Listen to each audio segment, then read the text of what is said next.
you are uncertain yet because you haven't discovered the right feature to build, and you place the feature in the center stage, right, of the product development, and you push aside the reason of the feature. The reason that all features should have a reason to be. The change you gotta make is about put there the value or the goal you want to achieve by the end of Q1, and chase that goal, not only the delivery.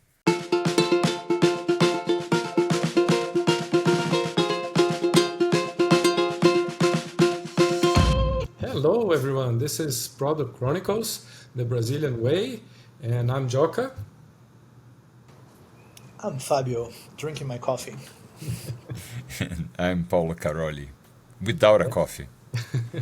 And here we are with our Brazilian accent to talk about product in general and how we Brazilians face product issues, problems, dilemmas, and situations. And the one that we decided to talk today is, I believe, quite timely, maybe a bit delayed, but still important, which is next year's roadmap, next year's planning. How do we plan our product? How we plan our roadmap for the coming year? Probably people are discussing this right now, and we want to shed some light on the topic.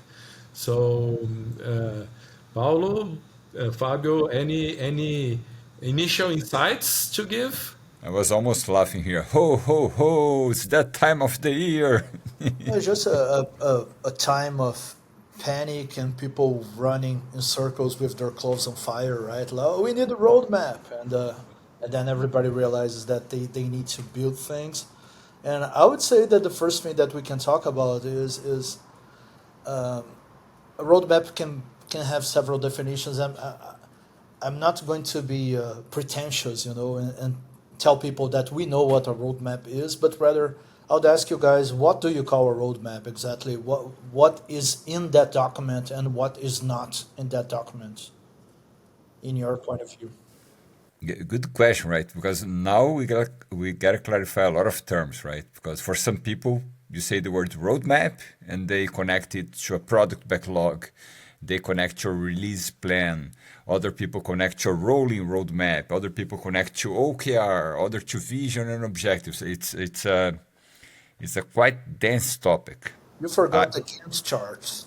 Gantt chart, yes, yeah. Yes, yes, it All, is, all styles of similar stuff. yeah, and maybe we should start defining what is a good roadmap and what is a bad roadmap. Maybe like a bad roadmap is a list of features that you you promise you're gonna deliver by that day or that quarter, maybe. And that's very dangerous when you go into the feature discussion. You become a feature factory, and that's a very dangerous road to go through, because when you commit to delivering a feature,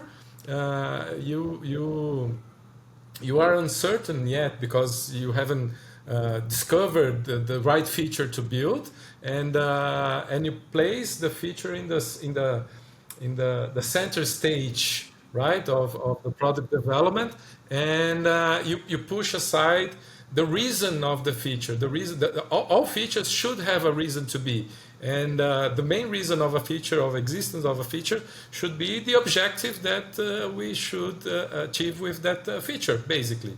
What type of objective, what type of problem are we solving to our user, and what type of result we are generating to the company? This should be in the center of the discussion. And whenever we build roadmaps that put this aside and we talk about the features, this will be a bad roadmap and probably will generate very bad results. On the other side, the good roadmap, in my view, are the roadmaps that talk about the objectives, talk about the results that you want to generate, talk about the problems that you want to solve, the user problems, the company results that you want to generate.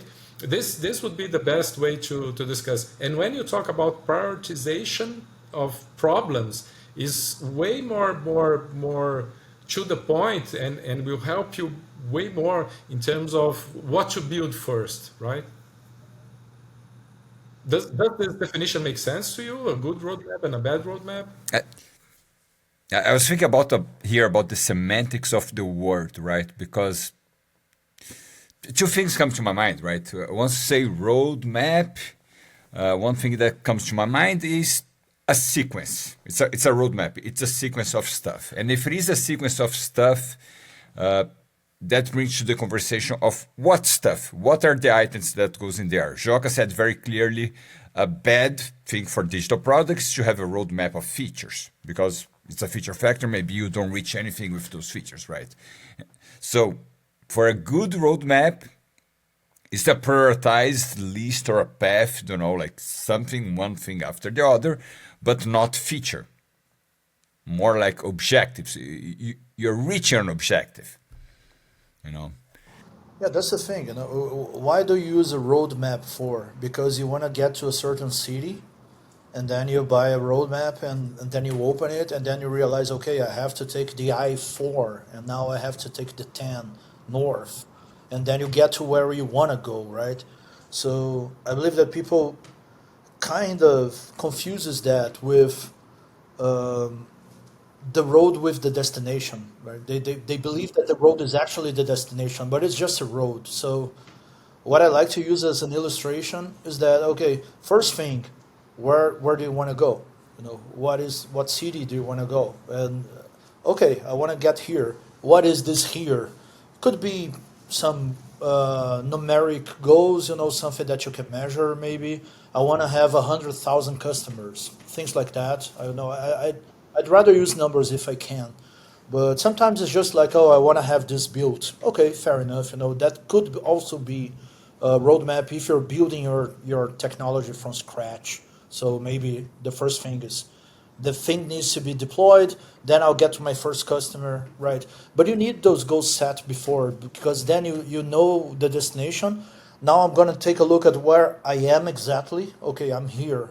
I built this and I'm lacking all of these things here, and then you can kind of draw the road in between the state that you are right now and where you want to go. And that's what I call a backlog, actually. The backlog should be always in the direction of the destination. So if I want to, I don't know, 100,000 customers, and I realize that I need to implement a paying methods that a lot of people have that I haven't implemented yet. Oh, that's definitely a good thing for me to put on my roadmap because it's gonna get me closer to my goal. But if the other idea that a stakeholder gave me, that's let's paint the pages yellow because yellow is pretty cool. It's not entirely clear that it's gonna get me to my destination, right? So I'd rather leave it out of my roadmap. And so that's more or less how I try to classify. A good roadmap a way should be something that the company gets confident that will take them to 100K customers or whatever it is that we're trying to achieve. Okay, I think we're getting detail on roadmap, but there is something quite important to talk before, which is what kind of work are you dealing with? If the work is very deterministic, that you know exactly the way to get there, the roadmap can be like a very clear, we go from A to B, B to C, C to D, and it's like a map that you follow it and you'll be fine. But in many digital product work I've been involved with, the path's not that clear. I don't even love that word roadmap because the word in itself sounds like, oh, if I follow the map, I'm going to get there. And many times we know what we want to get to, but we don't know exactly how we're going to get there. So depending on our kind of work, like, yeah, roadmap will sound like a predefined path that you got to follow and make sure people follow and then just look at the numbers and the goals you reach it. Or the other way around, you kind of know the goal, maybe you know the key results that show you're getting there, but you got to build the path. No, The path's not that hit the clear. nail. You hit the nail on the head, and let me answer that so I don't forget because that's so important what you just mentioned. A roadmap is not the things that I will do next year. It's not that. It certainly looks like that, but the roadmap and after you clear that out should be the best ideas that we have right now, in December, let's say, or the best ideas that I had lasted throughout the whole year, that I couldn't implement, that I feel that will take me closer to my goal, but not everything. If a month has 160 hours and people will work 10 months, a roadmap should not fill 1600 hours. That's not how it works. So usually I tell people, hey, a roadmap should have, I don't know, 5, 6 items. That's more than enough. Exactly because we don't know for sure if some of those things will actually be useful or not. Maybe I start doing something, I start measuring, I realize that this is leading nowhere, and I'll correct course because I know the destination, right? So, oh, I did this thing, and the thing actually is getting me somewhere else. Okay, let's rebuild my roadmap. Let's rebuild my backlog, if you will, and there's no problem. Oh, that wasn't in the roadmap. Yeah, who cares? Because the roadmap, the destination didn't change.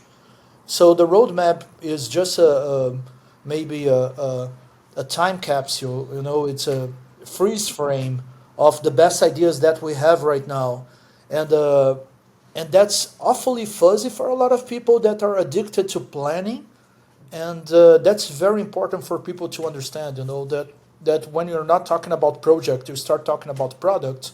The roadmap is just a vague indicator that it surely looks like that road will lead us there, but we'll keep measuring, and if the road starts deviating, we're going to correct course, and who cares about the roadmap then? Yeah, you know, sometimes I like this analogy of a road. Sometimes I don't like this analogy, but I'm in that very moment that I like this analogy because what I like to explain to my clients in terms of roadmap is that okay, you plan a route to go to the destination. You need to have a destination. That's for sure. That's a very important aspect that you Fabio bring to us. But as soon as you know the destination, you can and you should design a route to get there, a road to get there. But you also need to know that you're gonna face some uncertainties during that road. That road may be closed. They may have changed the direction of the road, and maybe the road is for bus only or for bikes only. Things change, and you need to be able to adapt and change your road. But you need to know the destination. So I like to use the road map analogy because of that. Because not always we need to plan our road and our routes to get to destination, but we need to be prepared to change our route whenever we discover new things during the walking on the route, right? So when we start walking on the route, we start to discover new things. We start to understand new things that we didn't know at the beginning, and that may make us change the route to a different route. But again, focusing on destination. And one final destination that I like to talk about to my customers is the vision, the product vision. The product vision is the final destination that we want to get. The vision, the product vision that we build, we can disconstruct it into the product strategy, the milestones in the middle of the way. So we're gonna have, I don't know, 10,000 users. We're gonna have from those 10,000 users, 1,000 that will be using the product daily. So you deconstruct the vision, and those objectives become your mid way destinations for you to get to the final destination that is your product vision. Joca, I totally agree with you, but now I'm thinking about the listeners, right? Because I'm sick with you, like I've been with you in workshops, and I know you first figure out the vision, that's your final destination, and then figure out short-term objectives, maybe OKR, and you go from there, doing stuff. But some people are listening to us, and they have in their mind, we say the word roadmap, but perhaps in their mind it's like project roadmap. Other people might listen to us and say, oh, they're talking about product roadmap. Or more closer to I think, how both of us think, it's like, oh, it's goal-oriented roadmap. So that's the first thing. For you listening to us, if you're thinking about a project roadmap, you're probably thinking about phase one, two, three, four, five. Boom, I reached at the destination. That's fine. If you're building a house or another kind of engineering, right? A product roadmap years ago, we were like, oh, first we'll build this and that and that and that. Then we're going to have the product ready. We are going to release. Nowadays, the three of us agree. We're more like we need to talk about the vision, not just called the final destination. We need to figure out the strategy, which path we believe will take us there. But very importantly, and that's my advice, don't try to foresee the whole path. Think about the path, but then think only about the very short term. And then think about the goal for, and that's the thing, don't build the whole roadmap. The vision, the strategy, yes, but when think about roadmap, now think about goal, think about the first trimester, and that's it. Don't try to extrapolate Q1, Q2, Q3, and Q4, because then you're mixing project style roadmap with goal oriented roadmap where you try to foresee go one, two, three, as if everything's gonna go as per the script.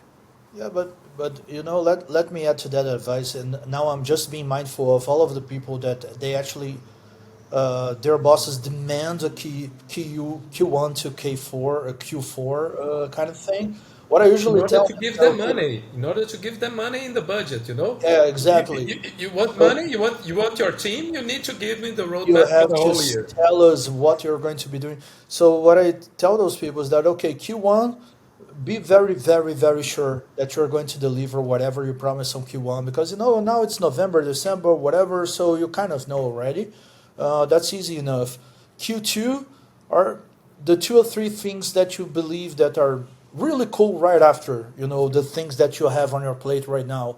Q3, Q4, put anything. You're going to review that, So, but you don't need to say that out loud. So you just put all of the crazy ideas that stakeholders gave you, things that you don't believe in. Never mind, because Q1 and Q2 will change Yeah, completely in yeah, you're Q3 and more Q4 assertive. at all times. It But never doesn't happen. but Fabio, pay attention to the words you said.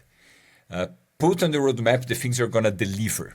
You know, that's the one point that I know roadmaps are like this. We put like, oh, I'll deliver A, B, C, and D, and Q2 is gonna be this. The change you gotta make is about put there the value or the goal you want to achieve by the end of Q1. And chase that goal, not only the delivery.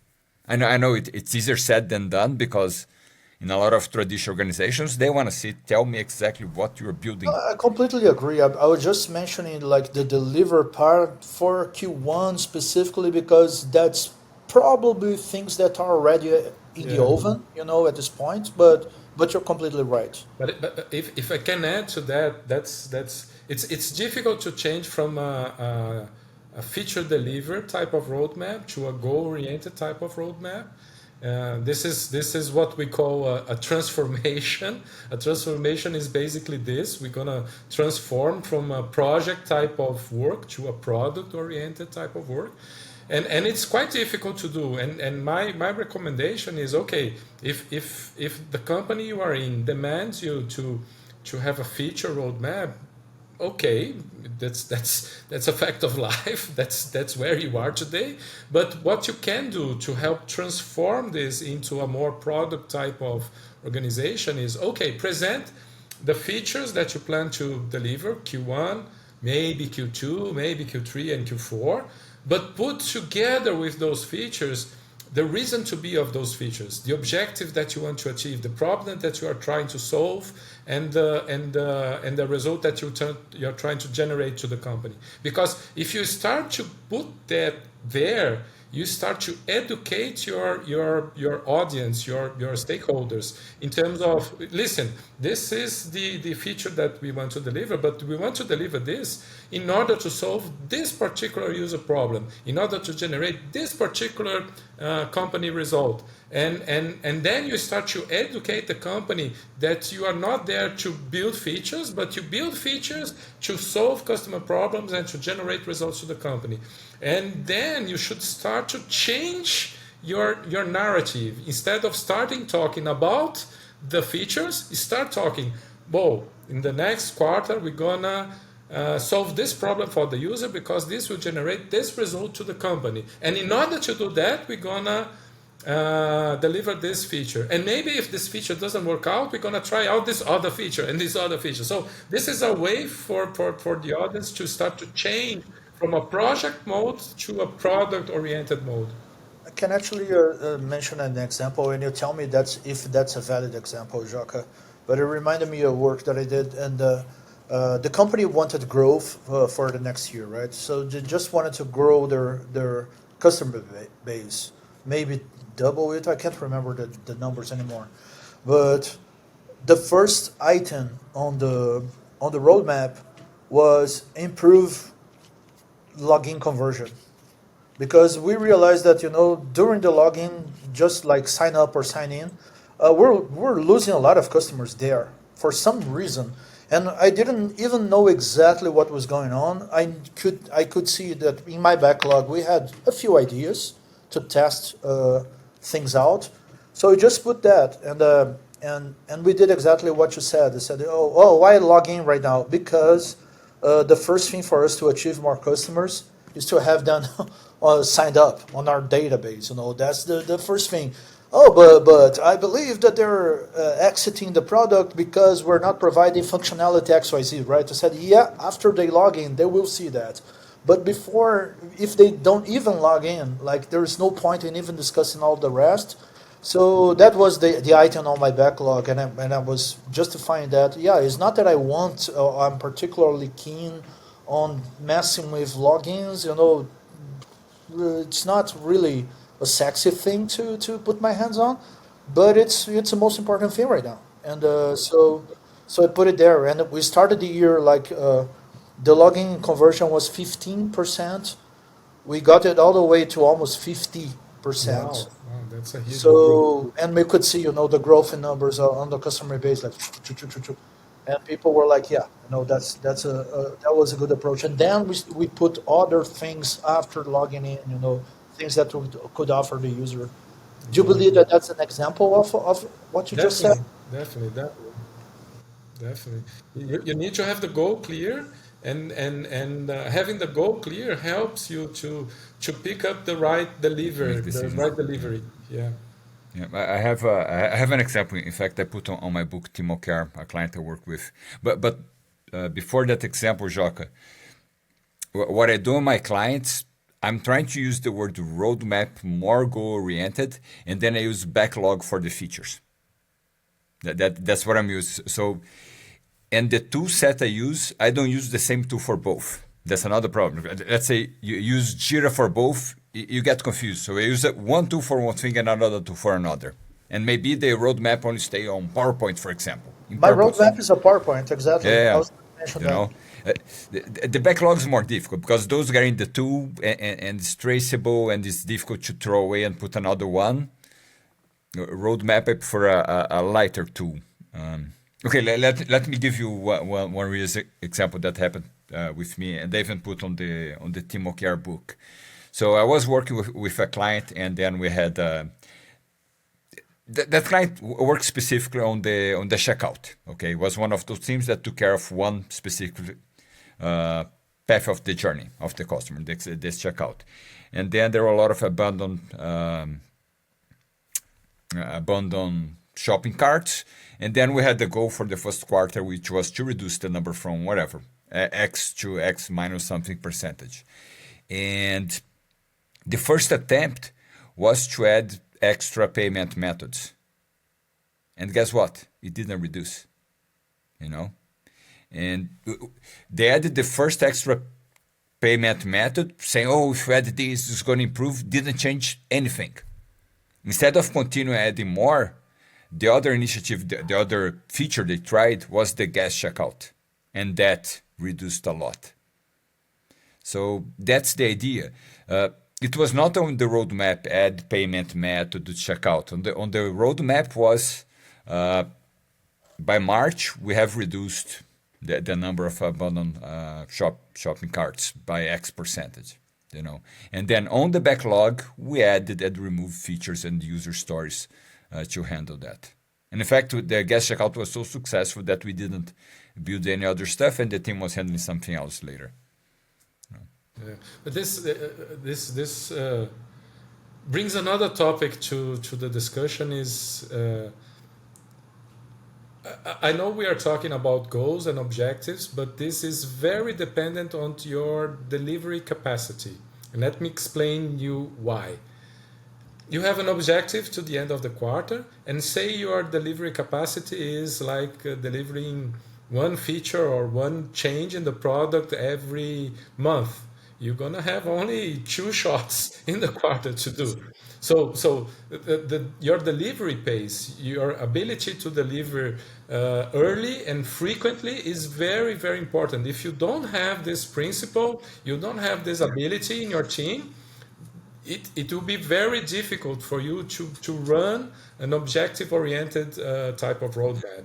If your engineering team, your product development team is used to have monthly releases or even quarterly releases, all of these discussions go away because you are a feature factory. You will not be able to move into a product type of work of having a goal and trying things out during the quarter. In order to do what Paulo just mentioned, you need to be able to deliver at least weekly, Yeah, ideally daily, ideally multiple times a day. Yep. yeah. Which is true. The team was working the part of continuous delivery, continuous integration, feature flag. We are like very top on all of that. That's why we're able to make it. And so many product teams at this point, they actually just build and they don't even measure the success of what they build. Yeah. It's becoming more and more common, and that makes me, Come on. cry in the shower. Yeah, no, Because yeah, the, you need at least two deliveries, right? no, Because come on, all of your ideas are that good. Then upon first delivery, the impact is already there. My goodness, you're a genius. Like, just leave the company and be a founder. Yeah. And not somewhere I heard the statistics that 80% of the ideas, the very good ideas that we have to improve a metric, they actually don't improve that metric at all. And half of this, like 40%, 40 to 50% of those ideas, they actually make the metric worse. So you need a way to test those ideas as fast as possible. This is critical. This is fundamental. This is why when I talk about product culture, and I talk about the four principles of product culture, the first one is deliver early and often. This is critical. If you don't do that, all the other principles doesn't make any sense at all. Be oriented to goals, be focused on the problem, not the solution, the ecosystem mindset. You need to deliver early and often. And when I talk about this, it's at least weekly, ideally daily, ideally multiple times a day. but it's early and often very strategically. I'll talk about my mistakes. Deliver early and often for a plan of a big thing. You're delivering early and often that thing for that plan that's already set on stone. No, it's the idea of MVP. Early and often to first validate. When you said, if you have a team that takes 1 month to deliver a feature, you're going to have 2 or 3 features in a quarter. No, because you don't deliver the whole feature. You deliver a MVP that helps you validate if that feature really is going to make a difference on that die or not. Because if it doesn't validate, you stop right away in 2, 3 days.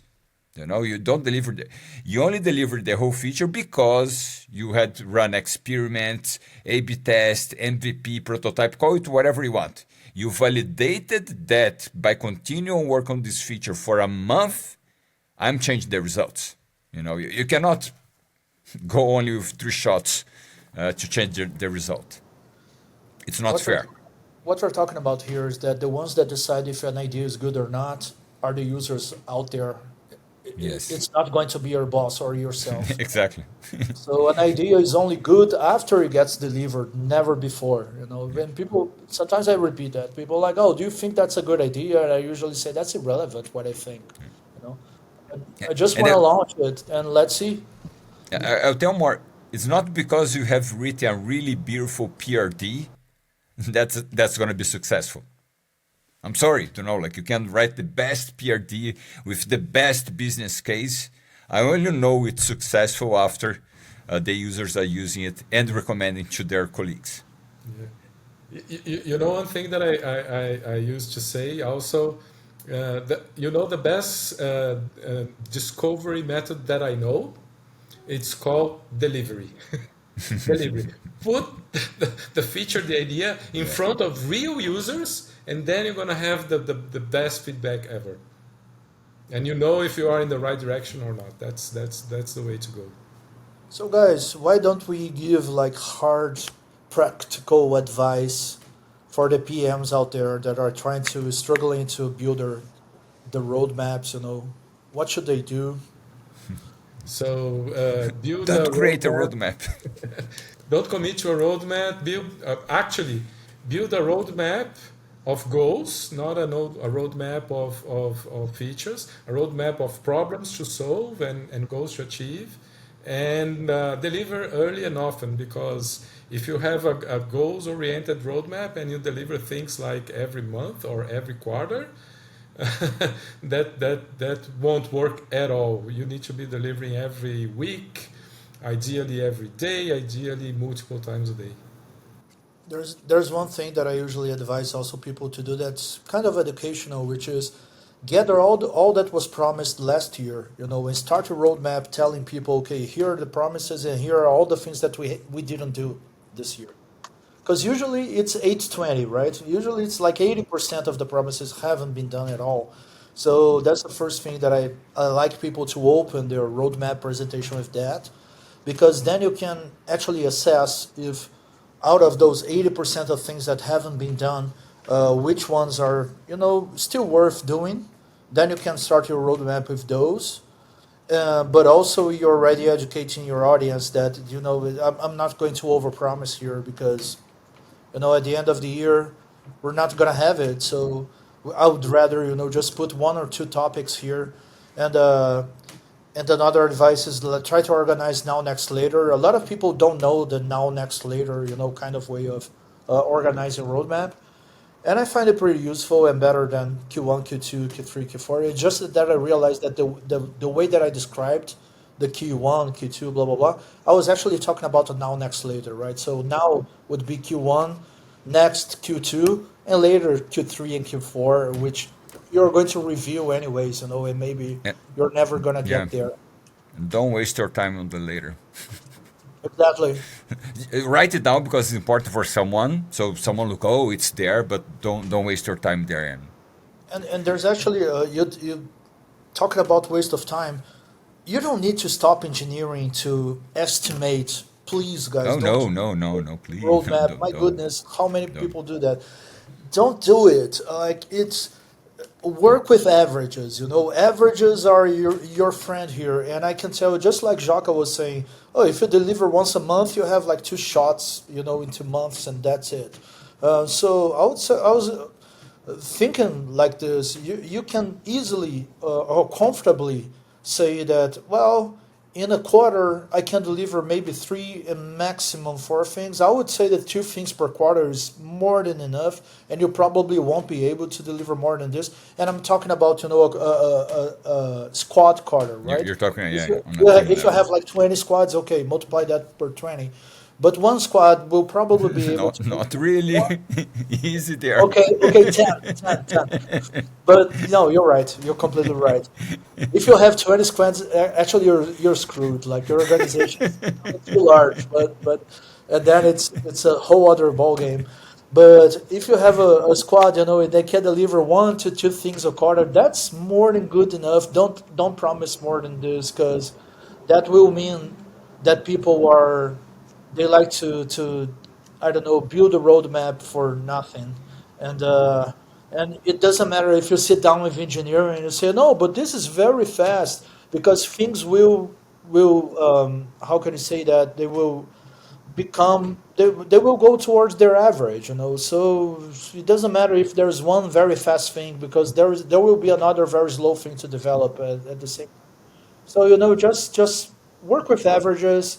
One thing every month and a half is already more than good, like amazing.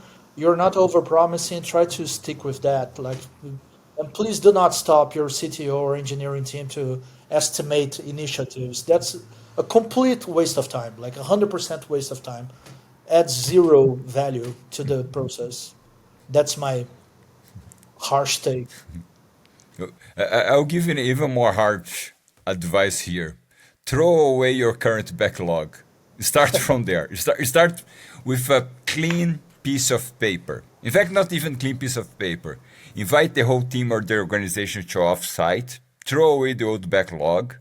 You know, look at the current context. Then talk about the future, desired context, the vision where you wanna get to, and then focus in the next 3 months. The the in between now and next. Talk about the goal, not the features. Talk about the roadmap, not the backlog. And first, define where we wanna get to. How do we know we're getting there? Later, write down the backlog to make this happen. If possible, if no one asks you, just promise the long-term vision and then the shorter-term goal, and that's it. That's a roadmap. Nice, nice. Paulo just created a new term. We are borrowing from finance. In finance, we have the zero based budgeting, and here we have the zero based road mapping. And with that, I guess we close with some good advice in terms of how to deal with next year's roadmap. And well, this is it. Hope to see you in our next episode. Please give us any ideas you have, topics that you want us to cover, and see you in the next episode.